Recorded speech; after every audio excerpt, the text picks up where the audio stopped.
జై గురుదేవ్. జై గురుదేవ్. జై గురుదేవ్. జై గురుదేవ్. ఇట్లా ఎందుకు గురువుగారు మన మధ్యలో జై గురుదేవ్ జై గురుదేవ్ అని అంటున్నారు? కారణం ఏంటంటే మన మైండ్ వేరేది ఇక్కడ వెళ్ళొద్దు, ఎప్పుడు కాన్సన్ట్రేట్గా ఇక్కడ ఉండాలనే ఉద్దేశంతో మనం అవేర్నెస్ చేయడానికి జై గురుదేవ్ అని చెప్పేసి మధ్య మధ్యలో అంటున్నాం. అది మనం గమనించాం. ఇప్పుడు శివుడు ఉన్నాడు, శివుని మెడలో పాము ఉంది. మరి అట్లా పాము ఉంటే ఎవరైనా పడుకుంటారా? భయంతో ఎప్పుడు మేలుకొని ఉంటుంది కదా.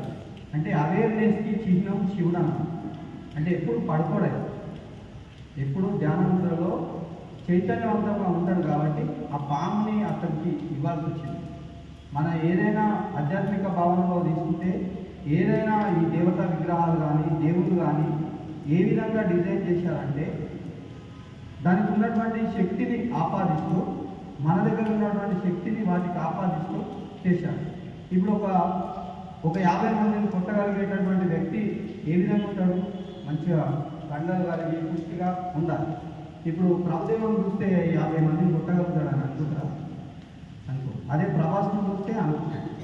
కారణం అదే అన్నమాట. శక్తికి స్వరూపమైనటువంటి ఆంజనేయ స్వామి ఆ విధంగా శక్తిగా రూపాంతరం చెందడం గురించి ఆ శక్తిని చూపించారు కాబట్టి ఆంజనేయ స్వామిని ఆ విధంగా డిజైన్ చేశారు. నీలో కూడా ఇంత శక్తి ఉంది కానీ నువ్వు గుర్తించడం లేదు, నువ్వు కూడా ఆంజనేయులాగా మారచ్చు అనేదానికి సింబాలిక్గా ఆ యొక్క ఆంజనేయ స్వామిని గుర్తించారు. మన శరీరంలో కానీ మన వ్యవహారంలో కానీ చాలా దుర్గుణాలు ఉంటాయి. ఆ దుర్గుణాలన్నింటినీ పోగొట్టడానికి మనకు ఒక అమ్మవారిని ఇచ్చారు, దుర్గామాత. దుర్గామాత అనేది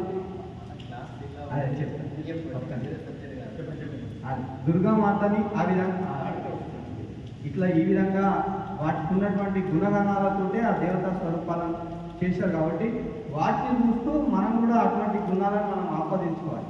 ముఖ్యంగా నేను చాలా యోగా క్లాస్ అటెండ్ అవుతూ ఉంటాను. ఈ మధ్యలో కొద్దిగా నేను బీజేపీలో పనిచేస్తుంటాను. నా పేరు ఎక్కల్దేవ్ శ్రీపాల్ వల్లభ, పూర్తి పేరు అందరు శ్రీపాల్ అంటారు. ఈ పక్కన హరిని గణపూర్ గ్రామం. ఎప్పుడు సేవా కార్యక్రమాల్లో బీజేపీ కార్యక్రమాలలో నాదంతా ఆర్ఎస్ఎస్ బ్యాక్గ్రౌండ్, ఆర్ఎస్ఎస్ నుంచి వచ్చాను నేను. కాబట్టి నాకు ఈ యోగా ఇవన్నీ కూడా ఇంతకుముందే తెలుసు. కానీ ఈ క్లాస్ వచ్చిన తర్వాత నేను ఇంతకుముందు పతంజలి రామ్దేవ్ బాబా దగ్గరే సాక్షాత్తుగా హరిద్వార్లో 3 months ట్రైనింగ్ తీసుకున్నాను. తర్వాత art of living Ravishankar Guruji వాళ్ళ దగ్గర కూడా 3 బ్యాచ్లు, జూనియర్ బ్యాచ్లు, సీనియర్ బ్యాచ్ అని ఒక బ్యాచ్లు ఉంటాయి, బేసిక్స్ అని, అక్కడ కూడా తీసుకున్నాను. అయితే ఇక్కడ గమనించింది ఏంటంటే అక్కడ ఓన్లీ శరీర శుద్ధి మాత్రమే జరుగుతుంది. అంటే శరీరం ఎట్లా సౌష్ఠవంగా ఉంచుకోవాలి, అందంగా ఉంచుకోవాలి, శరీరాన్ని మంచిగా ఉంచుకుంటే మనకు అన్నీ మంచి జరుగుతాయి. దాని గురించి మనం ఏమేమి తొలగించుకోవాలి, ఏమేమి ఉంచుకోవాలనేది నేను చెప్తాను. కానీ ఇక్కడ నేను గమనించింది ఏంటంటే ఇక్కడ శరీరంతో పాటు మన మైండ్ కూడా క్లీన్ చేసే క్లాసెస్ ఉన్నాయి. అది నేను గమనించింది. ప్రతి యోగా టీచర్స్ దగ్గర, ప్రతి యోగా ఆర్గనైజేషన్ దగ్గర ఏదో ఒక క్రియ కంపల్సరీ ఉంటుంది. ఆర్ట్ ఆఫ్ లివింగ్లో సుదర్శన క్రియ అని ఉంటుంది, అది మధ్యలో ఒకరోజు చేయిస్తారు. అదేవిధంగా మన దగ్గర కూడా శక్తి ప్రక్షాళన అని చెప్పేసి ఇట్లా క్రియలు. ముఖ్యంగా మనకు ఎక్కువ నచ్చిన క్లాస్ ఏంటంటే ఈ అహంకారం అనే క్లాస్. Ego is go.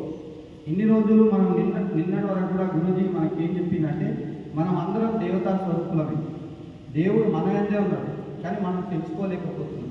అది ఒక గురు ముఖత నేర్చుకోవాలి. మనం ఏమనుకుంటామంటే ఇదంతా దేవుని చేయాలంటే ధ్యానం చేస్తే అనుకుంటుంది, వాళ్ళ మీద ఎందుకు అడగాలి అని చెప్పేసి.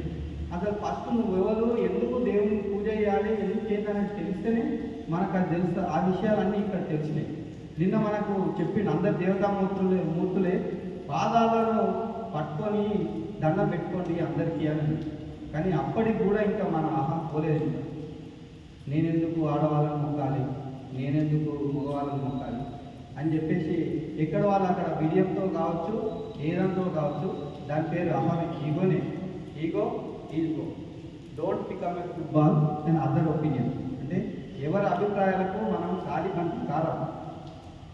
కాబట్టి మనం అందరం ఈరోజు జరిగినటువంటి క్లాస్ నిన్నటి వరకు ఆసనాలు చేసినాము, చెమటలు కక్కినాము, ప్రాణాయామం చేసినాము, చెమటలు కక్కినాము. కానీ ఈరోజు అంతకంటే ఎక్కువ చెమటలు కక్కినాం. ఎట్లా చెమటలు కక్కినాం?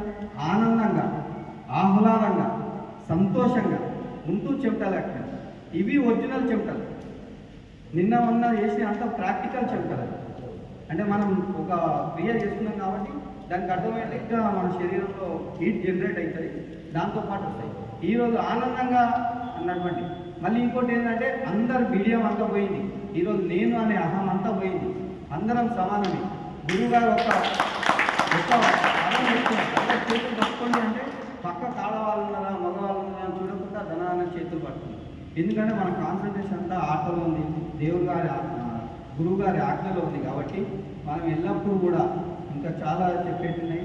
ఇంకో గంట అంటే గంట లెక్చర్ ఇవ్వగలుగుతాను నేను. ఎందుకంటే నాకు ఎఫెక్టివ్ పబ్లిక్ స్పీకింగ్ అని చెప్పేసి హైదరాబాద్లో కోర్సు ఉంటుంది. ఇట్లా కళాత్మకంగా మాట్లాడడం ఎలా అనేది కూడా నేను ఒక రాజకీయ నాయకుడు కాబట్టి నాకు అది అవసరం కాబట్టి నేను నేర్చుకోవడం జరిగింది. నేను రామకృష్ణ మఠం స్టూడెంట్. నేను స్వామి వివేకానంద చెప్పినటువంటి సూత్రం చెప్పి all powers which in you can do anything and everything. సమస్త శక్తి నీలోనే ఉంది, ఎప్పుడైనా దేన్నైనా జయించగలుగుతుంది. జై గురు.